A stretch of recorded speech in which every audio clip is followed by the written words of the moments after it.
श्री शिवाय नमस्तुभ्यम। सभी भक्तों को चैत्र के नवरात्रों की ढेर सारी शुभकामनाएं। आइए स्वागत है। आज हम आपको बताएंगे कि चैत्र महीने में चैत्र नवरात्रि कब है, किस तारीख को है और कब से प्रारंभ हो रही है, 30 या 31 मार्च। और हम इस वीडियो में हम यह भी जानेंगे कि नवरात्रि का पूजन हमें किस करना है, किन महिलाओं को नवरात्रि का व्रत रखना है, किन महिलाओं को नहीं रखना है, व्रत के नियम क्या है, पूजा के नियम क्या है। संपूर्ण जानकारी आज हम आपको इस वीडियो में देने वाले हैं दोस्तों, तो वीडियो के अंत तक बने रहिए। बहुत ही लाभप्रद वीडियो है, जानकारी आपको इस वीडियो के माध्यम से प्रदान करेंगे। चैत्र नवरात्रि बहुत ही आरंभ होने वाली है, क्योंकि फाल्गुन मास समाप्त होने को है। होलिका के साथ ही फाल्गुन समाप्त हो जाएगा और छठ का महीना आरंभ हो जाएगा। महत्वपूर्ण है, क्योंकि हम आप सभी जानते हैं कि हिंदू कैलेंडर जो है वह आरंभ होता है, नया संवत के अनुसार निर्धारित होता है कि नए संवत जो है वह हमारे लिए कैसा। नवरात्रि बहुत अधिक महत्वपूर्ण होती है। इन नवरात्रि में माता के 9 रूपों का पूजन किया जाता है, 9 दिन तक आराधना की जाती है। कुछ लोग पूरे 9 दिन के व्रत रखते हैं, कुछ भक्तजन पहले और अंतिम व्रत रखते हैं, कोई जोड़ा रखते हैं। सभी की अपनी अपनी मान्यताएं हैं। 9 दिन होते हैं, यह बहुत महत्वपूर्ण होते हैं। इन 9 दिनों में जो माता के 9 रूपों की पूजा करता है, माता रानी के सभी दुखों को हर लेती है, उसके जीवन के सारे संकट नष्ट हो जाते हैं और माता के आशीर्वाद से उसके सभी जानकारी आरंभ करते हैं। चलिए दोस्तों, अब जान लेते हैं कि पूजा का शुभ मुहूर्त क्या रहेगा।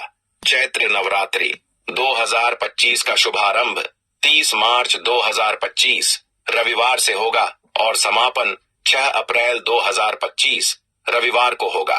इस वर्ष नवरात्रि 8 दिनों की होगी, क्योंकि अष्टमी और नवमी तिथियां एक ही दिन पड़ रही हैं।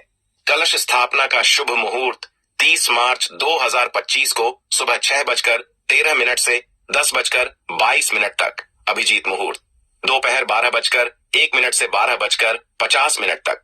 इन मुहूर्तों में कलश स्थापना करना शुभ माना जाता है। नवरात्रि पूजा 30 मार्च, मां शैलपुत्री की पूजा 31 मार्च, मां ब्रह्मचारिणी की पूजा 1 अप्रैल, मां चंद्रघंटा की पूजा 2 अप्रैल, मां कुष्मांडा की पूजा 3 अप्रैल, मां स्कंदमाता की पूजा 4 अप्रैल, मां कात्यायनी की पूजा 5 अप्रैल, मां कालरात्रि की पूजा 6 अप्रैल, मां महागौरी की पूजा अष्टमी और नवमी।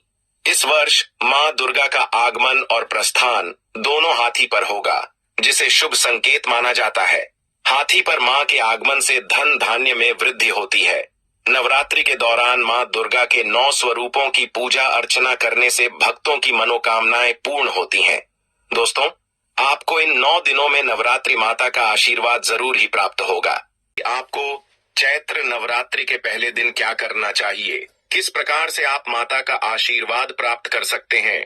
नवरात्रि के पहले दिन आपको कलश स्थापना करने चाहिए। कलश स्थापना के साथ खेतड़ी बोलते हैं, चौबारे बोलते हैं, वह बोले चाहिए। माता की चौकी की स्थापना करनी चाहिए, यह विधि जान लेते हैं। और अगर आप अखंड ज्योति, वह भी बहुत उत्तम मानी जाती है।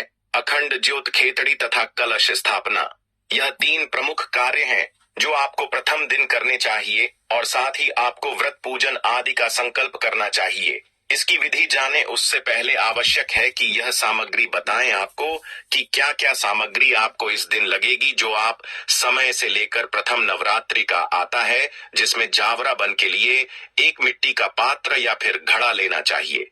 मैं रिश्ता डाला जाता है तो रीता लेगा। कुछ लोग चिकनी मिट्टी ले आते हैं, उसमें उगता नहीं है तो मिक्स लेकर आएगा या केवल राहत लेकर आइएगा। 1 मुट्ठी जौ ले आएगा, 1 मुट्ठी जौ। अगर कोई ना दे तो 50 ग्राम जो काफी रहेंगे, या अधिक से अधिक 100 ग्राम दे दीजिए।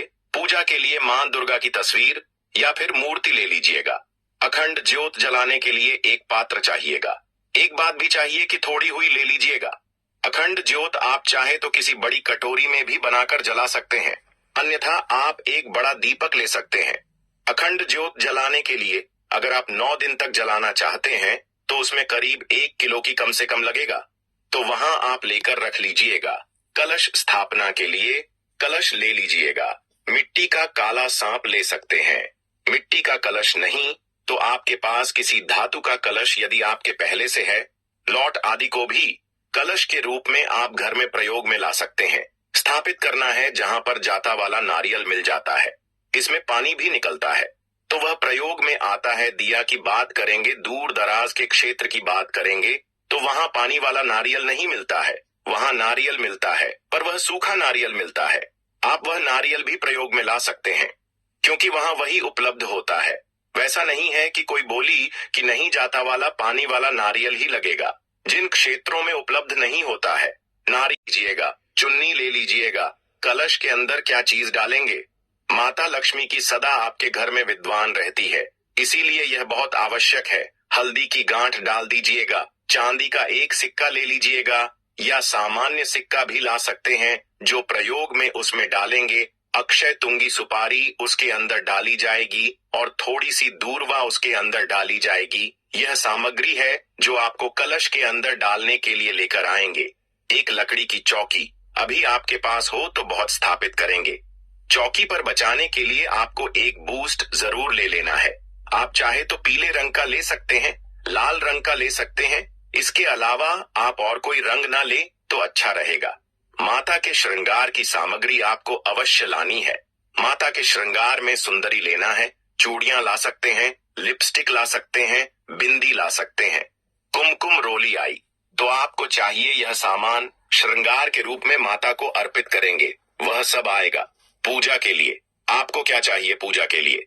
रोली मौली, इलायची, धूप दीप भोग लगाने के लिए मिठाई भी ले सकते हैं, या फिर आपने जो भी भोग लगाया है आप उसे बुक को माता की पूजा में ले सकते हैं। और अधिक कुछ ना मिले तो और रतुफल ले लीजिएगा, ड्राई फ्रूट भी ले लीजिएगा।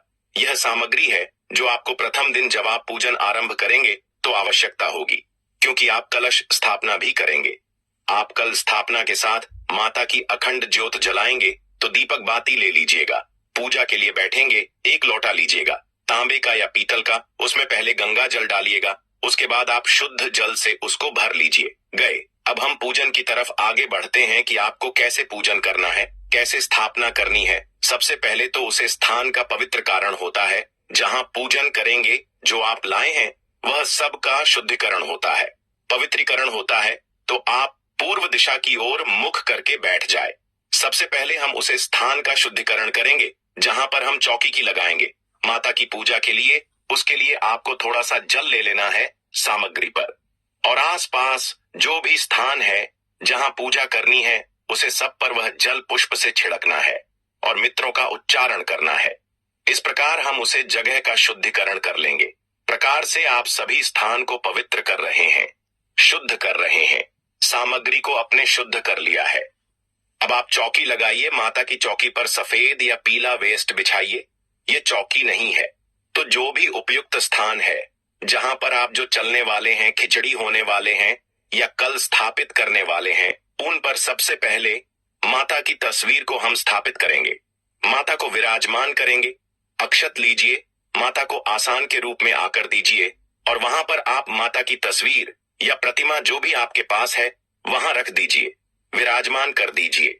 जो आपने जवारे बने हैं उनको आपको 1 या 2 घंटे पहले पानी में भिगो देना है। उसके बाद उनको निकाल लेना है। जो पात्र है मिट्टी का उसको अच्छे से धो लीजिए, शुद्ध साफ कर लीजिए, उसमें रहता डालिए, रेत डाल के उसके ऊपर जो है वह डाल दीजिए। जो डालने के बाद एक छोटी सी हॉकी लेयर को नहा डाल दीजिए। माता के राइट साइड में आप इसको स्थापित कर दीजिए, राइट साइड में रख दीजिए। इसके ऊपर आप कलश रख सकते हैं। अगर आप चाहे तो इसके ऊपर कलश रख सकते हैं, आप चाहे तो कलश अलग से भी स्थापित कर सकते हैं।